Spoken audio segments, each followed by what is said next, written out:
அவரோட ஃபோட்டோ ஷூட்டில் ஒரு ஃபோட்டோ பார்த்துட்டு அவரே ரசிக்கிறார். யாருப்பா நல்லா இருக்கிறாரு, பயங்கரமாக இருக்கிறாரு.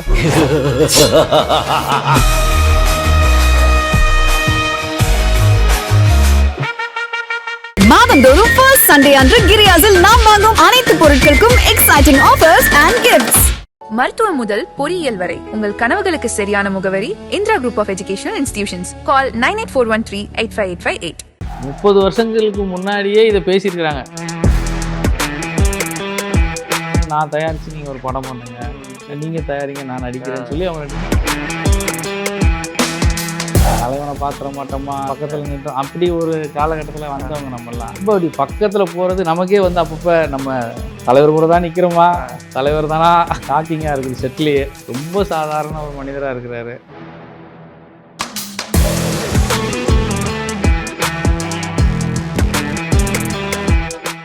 வணக்கம் சார், எப்படி இருக்கீங்க? நல்லா இருக்கேன், நீங்கள் எப்படி இருக்கீங்க? ரொம்ப நல்லா இருக்கேன். அதான் பராசக்தியோட சக்ஸஸ் முடித்தோம். ஸோ தொடர்ந்து அடுத்தடுத்த படங்கள் ரிலீஸ் ஆகிறப்ப ரொம்ப சந்தோஷமா இருக்கு உங்களை சந்திக்கிறது. ரீசன்ட் சென்சேஷன் அப்படின்றது உங்களுடைய தர்மன். அஃப்கோர்ஸ் நீங்கள் நிறைய பேச முடியாது, அதை பற்றி எனக்கு தெரியும். பட் ப்ராஜெக்ட் லேண்ட் ஆன அந்த ஸ்டோரி எப்படி சார்? அது ராஜ்குமார் ஃபிலிம்ஸ்லேருந்து தான் கூப்பிட்டுருந்தாங்க. சிபி சக்கரவர்த்தி தான் ஃபஸ்ட்டு கமிட் ஆகிருந்தார். அதுக்கு முன்னாடி 2-3 இயக்குநர்கள் இருந்தாங்க. இந்த டயத்தில் கூப்பிடும்போது போனோம், ஆஃபீஸ்லாம் போட்டெல்லாம் ஸ்டார்ட் பண்ணிட்டாங்க. ஸோ ட்ராவல் பண்ணிகிட்டே இருக்கும்போது கொஞ்சம் தலைவர் வந்து இந்த நேரத்தில் இந்த மாதிரி ஒரு ஸ்கிரிப்டு வேணும் போது ஆல்மோஸ்ட் பேரலாக வந்து நம்ம அஸ்வத் மாரிமுத்தை கூப்பிட்டு பேசினாங்க. அஸ்வத் மாரிமுத்து கூடயும் நான் ஒர்க் பண்ணியிருக்கேன் மீன்ஸ் கமர்ஷியல்ஸ்க்கு. ஸோ ஒர்க் பண்ணியிருக்கிறேன். இந்த படத்தில் அதான் நிகேத் பமி டிஓபி. ஸோ ப்ரொடக்ஷன்லேருந்தே கேட்டிருக்குறாங்க, ஓகே இந்த மாதிரி அவர் இருக்கலாங்க, தாராளமாக நாங்கள் எல்லாம் ஒரே கேங் தான் நாங்கள் அப்படின்னு சொல்லி அப்படியே அந்த படத்துக்கு வந்தோம். ஸோ படமும் ஸ்டார்ட் ஆயிடுச்சு. ஒரு ஷெடியூலில் முடிஞ்சிச்சு, அதுவும் ஃபுல்லாக செட்டு தான். ஸோ ஒரு போர்ஷன் முடிஞ்சிச்சு. இப்போ ஷெடியூல் பிரேக் அப்புறம் இப்போ நெக்ஸ்ட் இன்னொரு 10 டேஸில் திருப்பி நெக்ஸ்ட் ஷெடியூல் ஸ்டார்ட் பண்ணுறாங்க. உங்களுக்கு எப்படி இருந்தது சார்? இங்கே சூப்பர் ஸ்டார்டாக ஒர்க் பண்ணுறது எல்லாருக்கும் இல்லை, நமக்கு வந்து ஊர்லேருந்து கிளம்பி வருவாங்கல்ல, அதில் நம்மளும் ஒரு ஆள். தலைவனை பாத்திர மாட்டோமா, தலைவரை போய் பாத்திர மாட்டோமா, பக்கத்தில் நின்றோம், அப்படி ஒரு காலகட்டத்தில் வந்தவங்க நம்மலாம். ஸோ சினிமாவில் தான் இருக்கிறோம் 20-25 வருஷமா. தூரமாக பார்த்தது உண்டு. இப்போ ரொம்ப அப்படி பக்கத்தில் போகிறது நமக்கே வந்து அப்பப்போ நம்ம தலைவர் கூட தான் நிற்கிறோமா, தலைவர் தானா அப்படின்னு அப்பப்போ நமக்கே வந்து கொஞ்சம் ஷாக்கிங்காக இருக்குது செட்லேயே. ஆனால் அவர் வந்து மனுஷன் ரொம்ப ரொம்ப சாதாரண ஒரு மனிதராக இருக்கிறாரு. நம்மளால் ஏற்றுக்கவே முடியல. நம்ம ஒரு விஷுவலாகவே அவரை பார்த்துட்டோம். பட் இந்த ஃபர்ஸ்ட் லுக் ஒர்க் பண்ணும்போதே உங்களுக்கு ரொம்ப ஆமாம் அதாவது ஒரு மனிதர் எப்படி இருக்கணும்னு சில விஷயங்களை அவர் பார்த்து கற்றுக்கலாம். முதல்ல நம்மளை நாம் ரசிக்கணும்னு சொல்லுவாங்கல்ல, அது மாதிரி அவரோட ஃபோட்டோ ஷூட்டில் அவர் ஃபோட்டோ பார்த்துட்டு அவரே ரசிக்கிறாரு. யாருப்பா நல்லா இருக்கிறாரு, பயங்கரமாக இருக்கிறாரு அப்படின்னு. ஒரு விளையாட்டாக இல்லைன்னா கூட ஸோ பயங்கர எந்துவாக இருக்கிறாரு. ஸோ அதெல்லாம் பார்க்கும்போது நமக்கே கொஞ்சம் இம்ப்ரெஸ் ஆகுது.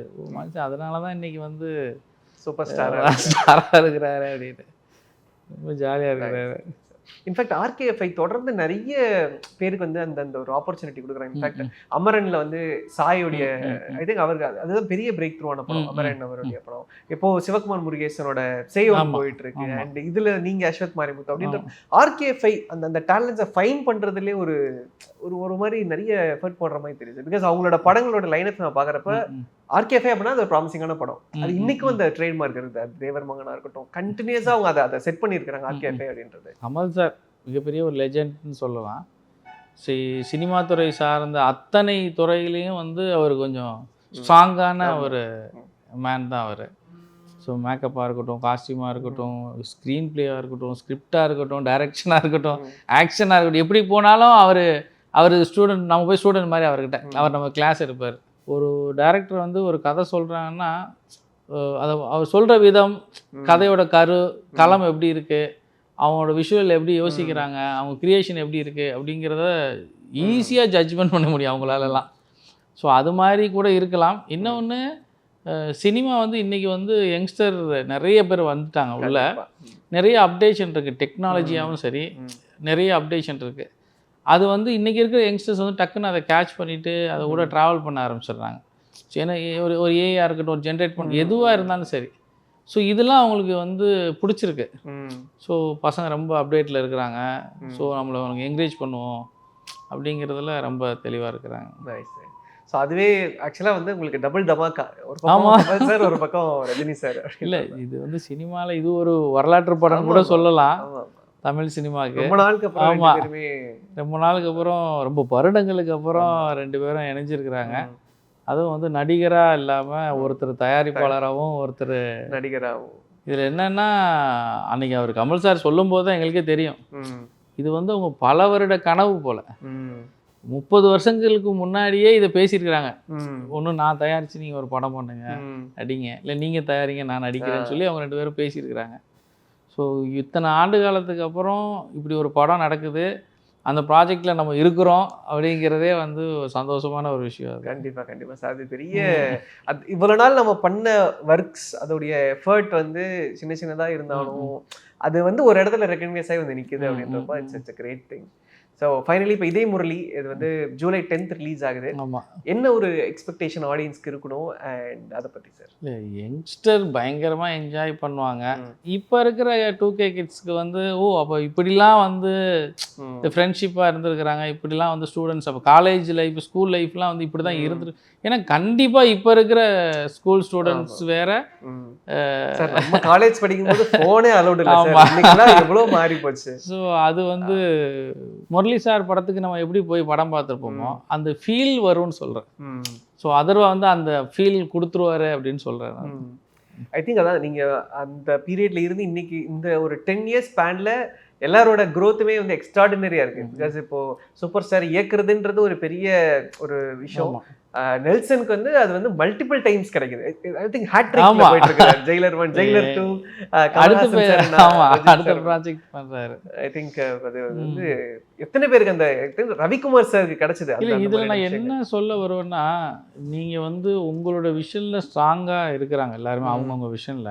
இப்போ எந்த விஷயமா இருந்தாலும் உங்களுக்கு இந்த கமெண்டிங், இந்த ஹேண்ட்லிங், இந்த பவர்லாம் வேணும். அதுல ஸ்ட்ராங்கா இருக்கிறாங்க எல்லாரும். பொறுப்புகள் ஜாஸ்தி இருக்குது.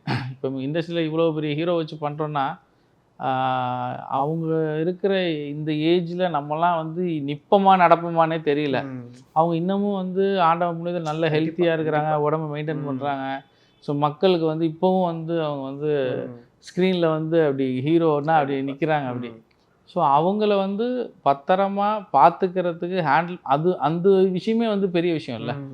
ஷூட்டிங் ஸ்பாட்டில் அவ்வளோ க்ரௌடில் அவ்வளோ பெரிய ஆர்டிஸ்ட்டை வச்சு அவரையும் பார்த்துக்கணும், கதையும் பார்த்துக்கணும், விஷுவலாகவும் கொண்டு வரணும். ஆமாம், அந்த சேலஞ்செலாம் இருக்குல்ல அவங்களுக்கு. ஐ திங்க் பெரிய சேலஞ்ச் நெல்சன் தான் காத்துருக்கேன் நினைக்கிறேன். இந்த பக்கம் கமல் சார் ரஜினி சாரை டைரக்ட் பண்ணுறப்போ அவரெல்லாம் ஈஸியாக ஹேண்டில் பண்ணிடுவாருன்னு நினைக்கிறேன். கண்டிப்பாக சார். இன்ஃபேக்ட் பராசக்தி உங்களுக்கு ஒரு பெரிய project. I think in terms of art direction அந்த படத்துடைய மெனக்கடல் அப்படிங்கிறது ரொம்பவே பெருசாக இருந்தது.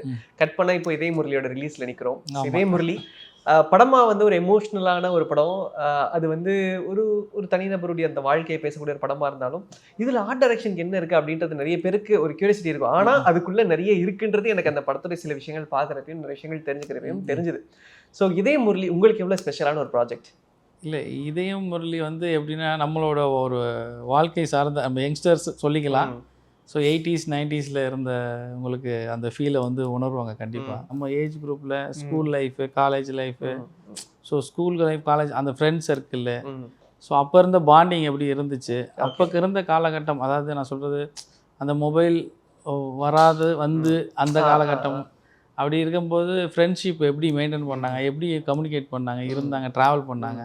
இந்த படம் எப்படின்னா நட்பை மீறி காதலாக இருக்கட்டும், ஃப்ரெண்ட்ஷிப், நண்பர்களாக இருக்கட்டும், எந்த அளவுக்கு வந்து ரொம்ப ஒருத்தர் நேசிச்சுக்கிட்டாங்கன்றதை வந்து கண்டிப்பாக வந்து பயங்கரமாக வெளிப்படுத்தும்னு நினைக்கிறேன். ஓகே, ஆர்ட் ஒர்க் எவ்வளோ இம்பார்ட்டண்ட்டாக இருந்து எவ்வளோ மெனக்கடல் இதில் இருந்தது? மிகப்பெரிய பொருட்செலவில் பண்ணியிருக்கிறாங்க. என்ன மாதிரினா ரீக்ரியேட் பண்ணோம், க்ரியேட் பண்ணோம் சில விஷயங்கள்லாம். ஒரு சின்ன ஒரு வீடாக இருந்தால் கூட அந்த டைமில் அந்த வீடு எப்படி இருந்திருக்கும், அந்த ப்ராப் எப்படி இருந்திருக்கும்னு செட்டு தான் போட்டோம். குட்டி குட்டி செட்டாக படம் ஃபுல்லாக நிறைய செட் இருக்குது. ஓகே, இந்த படத்தில் வந்து ஒரு பெரிய ஒரு சாங் ஒன்று இருக்குது. அது வந்து ஒரு டெரஸில் நடக்கிற மாதிரி பாட்டு. ஆமாம், இப்போ ஒரு டெரஸில். அதெல்லாம் வந்து பார்த்தீங்கன்னா இது வேறு தயாரிப்பாளராக இருந்தால் இதை பண்ணியிருப்பாங்களான்னு எனக்கு தெரியல. அந்த செட்டை வந்து நாங்கள் 2-3 தடவை பிரித்து போட்டோம். ஓகே. என்னென்னா இந்த படத்தில் நம்மளுக்கு தெரியும், படம் பார்க்கும்போது ஆடியன்ஸே அதை ஃபீல் பண்ண நிறைய நடிகர்கள் இருக்காங்க அந்த படத்தில். ஒரு கேங்கே இருக்காங்க அந்த படத்தில். இவங்களை எல்லாத்தையும் அசம்பிள் பண்ணி அது ஒரு ஸ்கூலுக்கு வந்து டியூஷன் போகிற மாதிரி தான் இது. எல்லாத்தையும் கூட்டிகிட்டு வந்து ஒரு இடத்துல அசம்பிள் பண்ணி ஷூட் பண்ணுறதே ஒரு கால் ஷீட் போயிடும். இருக்கிற அந்த கொஞ்சம் டைமில் தான் வந்து ஷூட்டே நடக்கும். ஓகே. ஸோ அப்படி வந்து படம் வந்து கொஞ்சம் அடிஷ்னலாக ஷூட் பண்ண வேண்டியதெல்லாம் இருந்தது. ஏன்னா அதர்வா பிரதர் சொன்ன மாதிரி தான் அந்த படத்தில் வந்து அதாவது ஸ்கூல் போர்ஷன்னா ஒரு 2 months கிட்ட அந்த ஸ்கூல் போர்ஷன் மட்டும்தான். அதுக்கப்புறம் தான் அவர் அடுத்த அந்த போர்ஷனுக்கே வந்து போகிறாரு. ஐ மீன் ரொம்ப வந்து ஃபாஸ்ட்டாக இல்லாமல் பொறுமையாக அது என்ன தேவையோ அதை வந்து இல்லை. இப்போ இதில் உங்களுக்கு நல்லா தெரியும், ஒரு ஸ்கூல் ஸ்டூடெண்ட் எப்படி இருப்பாருங்கன்னு ஒன்று இருக்கு. ஸோ நல்லா ஷேவ், ஏன்னா முடியெல்லாம் வளர்ந்துருக்காது. ஆமாம். ஸோ அதர்வா பார்த்தீங்கன்னா அந்த ஸ்கூல் ஸ்டூடெண்ட்டாகவே இருப்பார். ஸோ இப்போ அவர் அடுத்து காலேஜ் அப்படின்னும் போது அவர் அந்த திருப்பி அவர் முடிக்கிட்டலாம் ஹேர்லாம் வளர்த்து அப்படின்னு, அதனால ஒரு போர்ஷனாக தான் எடுத்தாங்க. ஏன்னா இப்போ இன்றைக்கி ஸ்கூல் சீன் எடுப்போம், நாளைக்கு காலேஜ் சீன், இப்படி எடுக்க முடியாதுல்ல. ஸோ அதுக்காக அந்த பேட்சாகவே பிளான் பண்ணி ஸோ அப்டேட்டில் வந்து அவங்க எப்படி இன்னைக்கு வந்து பிஸ்னஸில் சக்ஸஸாக போகிறாங்கன்ற வரைக்கும் அப்படி இருக்கும். இன்ஃபேக்ட் அதர்வாவோட 2 ப்ராஜெக்ட் பராசக்தி அண்ட் இதே பார்க்குறப்ப எப்படி இருந்தது? ஏன்னா பராசக்தி எப்படி பாருங்க பார்க்குறோம், பட் இதே எப்படி நாங்கள் பார்க்கல. பட் நீங்கள் விட்னஸ் பண்ணுறப்ப எப்படி இருந்தது? ஒரே டயத்துலேயே 2 ஷூட்லாம் நடந்திருக்கு. அப்படியா? ஆமாம். இங்கே ஷூட் வருவார், ஒரு நெக்ஸ்ட் வீக் பார்த்தா அங்கே டேட்டு கொடுத்துருப்பாரு, அதுக்கப்புறம் அங்கே பராசக்தியில் ட்ராவல் பண்ணுவோம். இங்கே பார்த்தா அப்படியே மொழுன்னு அப்படியே பேபி மாதிரி வருவார், அங்கே பார்த்தா வேறு எம்ஜிஆர் மாதிரி இருப்பார். அங்கே எப்படா ஒரு மனுஷனால் இப்படிலாம் இருக்க முடியுது அப்படி. அதாவது என்னதான் மேக்கப் போட்டு காஸ்டியூம் மாற்றினாலும் ஆட்டிடியூட் இருக்குல்ல, இங்கே அப்படியே ஸ்கூல் ஸ்டூடெண்ட்டாக இருப்பார், அங்கே அப்படியே காலேஜ் ஸ்டூடெண்ட்டாக இருப்பார். ஸோ அதுவும் வந்து அந்த காலகட்டத்தில் இப்போ இருக்கிற ஸ்டூடெண்ட்ஸ் கிடையாது. அதுவும் பின்னாடி. ஆமாம், தியேட்டரில் பயங்கரமாக என்ஜாய் பண்ணுவாங்க. நைஸ். அண்ட் மனோஜ் பரம்சா சார் அவருடைய ஒர்க் இதில் இருக்கு. சிஎன் சாயும் இருக்கிறாங்க. சமீபத்தில் தான் அவருக்கான போஸ்டிங் கொடுத்துருக்காங்க. அவரோட ஒர்க் பண்ண எக்ஸ்பீரியன்ஸ் இல்லை, மனோஜ் சாருமே வந்து அப்படி தான் நிறையா அவரோட ஒர்க் பண்ணியிருக்கிறோம். கமர்ஷியலாகவும் சரி, வெளியில் ஒர்க் பண்ணதும் சரி. இதில் வந்து ஆக்சுவலாக படம் ஸ்டார்ட் அப்பில் வந்து மனோஜ் சார் தான் வந்தார் உள்ள. திடீர்னு அவர் பிஸி ஆகிட்டார், டேட்டு கிளாஸ் ஆச்சு. அப்புறம் சாய் வந்து ஒர்க் பண்ண அப்படி.